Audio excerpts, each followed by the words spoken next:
7月の3週間日本に帰るんだ。なんか今まではノルウェーの空気に疲れて日本に帰るとかそういうことが多かったけど、今回は日本を夢見てる。日本ってどんなとこなんだろう、君の名はってすげえいいけどああいう感じなんかなとか、リールでめっちゃ卵サンド見たけど美味しいのかなとか、そういう夢見る子供たちに夢を見せる仕事、実際にこういう場所なんだよって。で帰り飛行機逃してね飛行機の時間間違えて、俺この仕事大丈夫かなっていう自分もいるんだよね。ケビンビンスリーピージャパニーズ、ケビンビンスリーピージャパニーズ、ケビンビンスリーピービンビンスリーピービンビンビンビンビン。こんばんは。ケビンビンスリーピージャパニーズ始まります。日本生まれ日本育ちノルウェーハーフのケビンビンが、みんなが寝るまで日本語を話します。はい、みんな元気？今日も友達みたいな感じでタメ口で話そうと思うね。まずトランスクリプト無料で公開してるから、英語訳もあるし振り仮名付きもあるし単語も全部載ってるから、シャドーイング用に使ってみてね。今日のテーマは日本に帰りますというテーマで話そうと思うね。ケビンどこに住んでんの？じゃあっていう人もいるかもしれないから、一応言うとノルウェーのオスロっていう国で、国じゃない、ノルウェーっていう国のオスロに住んでるんだけど、7月の3週間日本に帰るんだ。これはいつものような帰省、家族に会いに行くとか旅行するとかじゃなくて、仕事で実は行くんだ。この仕事の名前がグループリーダー、グループトラベルリーダーかなって言うんだけど、何って思うよね。この仕事は、ある会社があるんだ。世界中の学生が語学留学、言葉を学ぶための留学したり、海外に会社の研修に行ったりするような会社があるんだけど、何回会社言うの今回はそのための子供たちだね。14歳から16歳までの16人の子供たちが日本に行くんだけど、それのサポートみたいな感じで僕がリーダーとして引率をするの。引率者として日本に行くんだ。保護者みたいな感じかな。子供たちが病気とかになったり怪我をしたりした時にしっかり病院に連れて行ってあげたり、メンタルサポート、やっぱ食べ物が合わないなとか友達ができないなとか、そういう子供たちのためにしっかりサポートしたりとか、あとは絶対ないけどいじめとかお酒を飲んでしまったとか、そういうことがあったらしっかりノルウェーの本部に連絡してね、しっかり対処するっていう仕事なんだけど、そもそもケビンってそんなことしてんのって思う人もいるかもしれないんだけど、僕はもともと今オンラインの日本語の先生をしていて、あとコーディネートの仕事で、この前はテレビ、日本の大きなテレビ局のクルーがノルウェーに来たのを僕がコーディネーターとして全て計画を立てて、バスとかも手配して行ったんだけど、今回こういう形で日本に行くのも初めてだし、子供たちのリーダーになるのも初めて。なぜこの仕事を受けたかっていうと、もともとコーディネーターは大人だよね。会社の本当にテレビの人とか税務局の人とか、いろんな大きな建設会社の人とか、そういう人のサポートで、3人の時もあるし15人の時もあるけど、それとすごい似てるなって思ったんだよね。大人が子供になっただけ。子供のサポート。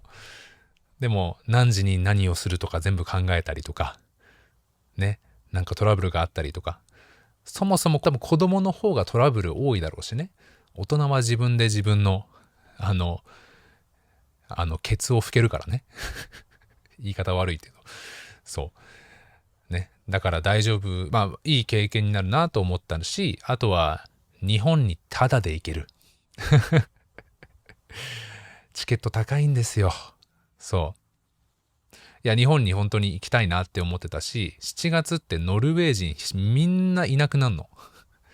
いっつもね、なんか置いてけぼりの悲しい気持ちになるのよ。7月誰もいない。みんな海外とか、山の奥の方のね、キャビンにこもっちゃうの。そう、学校もないしね、もちろん。だからなんかしたいなって思った時にこの仕事のオファーが来て、本当はノルウェー人のための仕事なんだよね。ノルウェーで生まれ育ったノルウェー人のための仕事。なぜかっていうと、ノルウェー語が堪能で上手で、ノルウェーの子供たちの世話をする仕事だからね。でも僕はたまたま、ノルウェー語も自分で勉強して話せるし、日本の文化、日本のね、全てのこと、言語もわかるから、ぜひお願いしますって言われて、じゃあ、受けますって言って受けさせてもらったんだよね。そう。で、この会社世界中、さっき世界中のって言ったけど、本当にデンマークもブラジルもアメリカもスペインもいろんなところから子供たちを日本とかいろんな国に留学させる会社だから大きいんだよね。で、この日本旅行のための語学留学のための研修がトレーニングがあって、僕たちグループリーダーのトレーニングがあって、それがね、スウェーデンのストックホルムにスカンジナビアのこういうリーダーたち、デンマークとかスウェーデンとかノルウェーのリーダーたちが集まって、クルーズ船で集まって、そこに一泊して、船っていうからすごいね、普通の客船に乗ってやるんだなと思ったら、も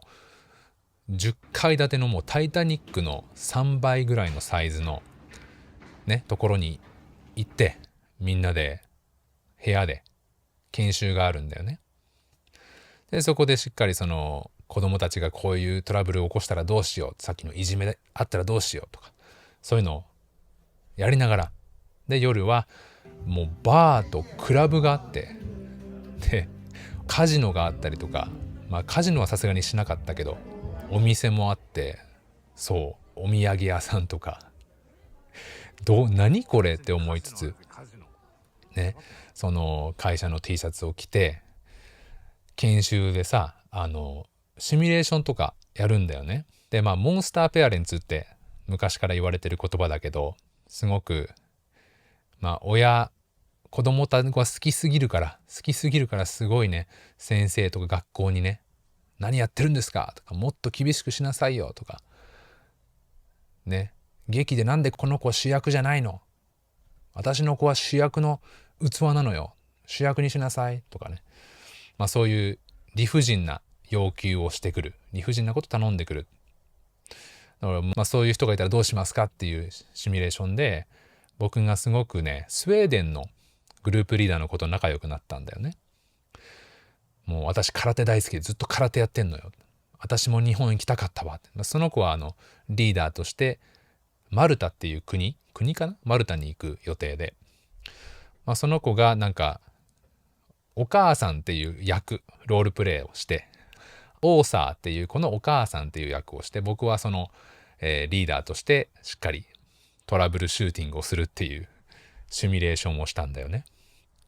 そう。でもみんなの前でさ、もう50人ぐらいの前で、私のオーサーは毎日パイナップルが食べないといけないの。パイナップル出てないじゃない、どうしてくれんのみたいな。理不尽だよね。理不尽な要求されて。で、僕は、すいません、お子さんがね、本当に、お子さんのしっかり食べたいものをご用意いたしますので、つって。してないじゃない、どういうことなの。いや、お子さんって誰、名前はって言われて、いや、オーサーですって言って、すごい、もうロールプレイだけどね、もう超本気なの。そういうロールプレイをしたりして、研修をして、クルーズ船でもうみんなと仲良くなってね。久々だな、この感じ、このパーティーでみんなと仲良くなる感じと思いながら。そう。で、帰り、飛行機逃してね。飛行機の時間間違えて。みんなと仲良くなりすぎてさ、ね、時間忘れちゃって。ストックホルムの街でもう一人でダッシュしてさ、電車の人に叫んで、すいません俺これ乗んないと間に合わねえっすって言いながら頑張ってそれでね、大丈夫かなって俺この仕事大丈夫かなっていう自分もいるんだよね。飛行機逃した結構弟分なんだよね。家族の中でも弟、やっぱ頼る側なんだよね。頼る側だから、頼られるっていう今回ポジションなわけじゃない。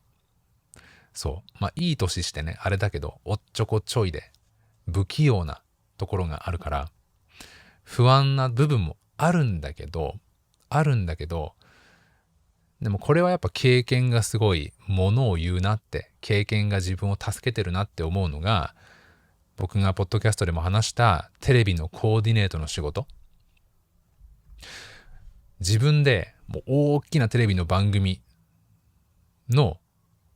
ノルウェーに行くっていうツアー1週間以上ね、全部自分で時間とか決めてバスも手配して、いろんな100人以上の人に連絡して、これは何時にタクシーが来て何時にバスが来てって、もうその場で全部考えたりとか、ディレクターの人がさ、ちょっとケビンお金ないからプラン変更してとか全部やって、こういうのが成功したっていう経験一個一個、なんか僕すごい20代の自分に誇れないところが多いんだよね。なんかもっとできたなとか、自分の誘惑に負けたな、自分のことしっかり律してって言うけど、ちゃんとしよう、ちゃんと何時に起きて仕事もしっかりしてステップアップしようってできたかなって、できなかったかなって思っちゃうけど、こういう経験とか、ノルウェーに来て家族もいない状態で一人で頑張ったとか、もともとすごいシャイなんだよ俺。シャイだし、こういうリーダーとしてコーディネーターとして通訳とか絶対無理だなって思ってたけど、それを一個一個できてきたなっていう経験があるから、だから今回も多分なんとかなるかなって、大丈夫でしょって思えるっていうのはもう経験だけだよね。もちろんおっちょこちょいで不器用だから人の2倍準備しないといけないけどね。昨日ずっと自分の中でクイズしてさ、子供たちの名前を覚えて、アレルギーがある子もいるんだよね。この子はこれ食べれないから空港でしっかりね、職員の人に確認するとか、この子はアレルギーの薬があるからこの薬をちゃんと持ってるかなって確認するとか、そういうことをちゃんと考えようっていう風になってるし、楽しみでしょうがないよね。そうなんか今までは絶対というか、旅行とかノルウェーの空気に疲れて日本に帰るとか、そういうことが多かったけど、今回は日本を夢見てる。日本ってどんなとこなんだろう、あのアニメの場所なんかなみたいな、君の名はってすげえいいけど、ああいう感じなんかなとか、リールでめっちゃ卵サンド見たけど美味しいのかなとか、そういう夢見る子供たちに夢を見せる仕事、実際にこういう場所なんだよって案内する仕事じゃない。すごい、素晴らしいよね。それがその子供たちの人生を変えるかもしれないし、憧れ楽しいところだけじゃなくて、日本の文化とか、今最近すごい巷で話題のマナーとかさ、そういうのもしっかり教えたいなって。やっぱマナーとかって日本の文化、精神性とか考え方に根付いてると思うから、電車の中でさ、もうおならもできないぐらい静かじゃない。すげえ静かにしようぜとか、ゴミ箱はないから使ったものは自分で持ち帰って自分の家で捨てようとか、宗教とか文化で話すと、お寺とかさ、神社に行った時に鳥居があるでしょ。鳥居は真ん中は通っちゃいけないよね。真ん中神様が通るから、だから横を通りましょうとか、食べながら街を歩くのはあまりマナーとしては良くないよね。だからこんなに街のさ、道が綺麗なんだよとか、こういうことを一個一個教えていきたいなと思うし、自分もすごいそこは身が引き締まるよね。身が引き締まる思い。自分ももちろん日本に帰るときはすごいね、おお、そうそうそう、これやんなきゃっていう、すごい緊張する時があるんだよね。ノルウェーで考えてない。自分もちろんマナー守ってるけど、日本だとすごいそこを感じるから、でもそれを自分が、なんて言うんだろうね、手本として子供たちに見せなきゃいけないから、そこは今回は、プレッシャーは感じるけど、楽しみっていう気持ちが本当に強いね。もう一つ楽しみなのが、僕の自分のアイデンティティというか、アイデンティティとして、ノルウェーにいるとやっぱすごく自分の日本人っていう部分が前に出るんだよね。ノルウェー人のもちろん彼女とか友達とかといると、いろんな面で俺日本人やなーって思うんだよね。そう。なんだろう。例えばコミュニケーションの中での相手へのリアクションの仕方とか、そうなんだとかすごいちょっとオーバーにリアクションするよね、日本人って。特に仲良くない人は。とか、あとは、ちょっと申し訳なさを出す。頼んでる時すいごめんねとか、ありがとねとか、そういうものとか、あとは、性への寛容さ。そういうね、夜の話をする時、ね、セクシーな話をする時にすぐノルウェー人超オープンなんだよね。で、俺はなんか、そこそんなに言っちゃうみたいな。そう一個一個が日本人だなって思うんだけど、やっぱり日本に行くとすげえ、うわ、家帰ったわって思うところもあるけど、ここはちょっと俺もうノルウェー人化したんだろうなとか、海外に長く住んだからちょっとここは理解できないなとかいうところもあるんだよね。今回はその子供たちを連れて行くから、一応ノルウェー代表じゃん。ノルウェー人代表として子供たちと一緒に来るわけだから、どういう感覚なんだろうなっていうのがすごい楽しみだね。ノルウェー人の多分考え方を持った子供たちと話しながら、自分の日本の部分をみんなに広めていくっていうのが、なんか本当、これ天職だよな、俺。そう。今回仕事を受けた理由がさ、コーディネーターの経験になるからとか、日本にタダで行けるからってのもあるんだけど、僕の日本語の学生に一人にね、言われたんだけど、ケビンさ、俺たちを日本に連れてってよ。ね。私をスキーに連れてってじゃないけど、俺たちを日本に連れてってよって言ってくれた生徒がいて、絶対楽しいと思うって言ってくれて。で、ちょうどその半年前ぐらいにさ、ゆうゆうの日本語っていうポッドキャストの僕の本当もう大尊敬してる先輩がいるんだけど、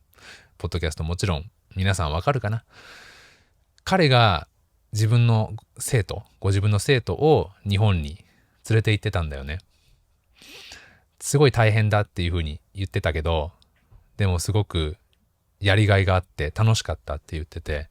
将来こういうことを自分で考えて、アイディア考えて、どういうとこ行こうかなって考えてやるのは楽し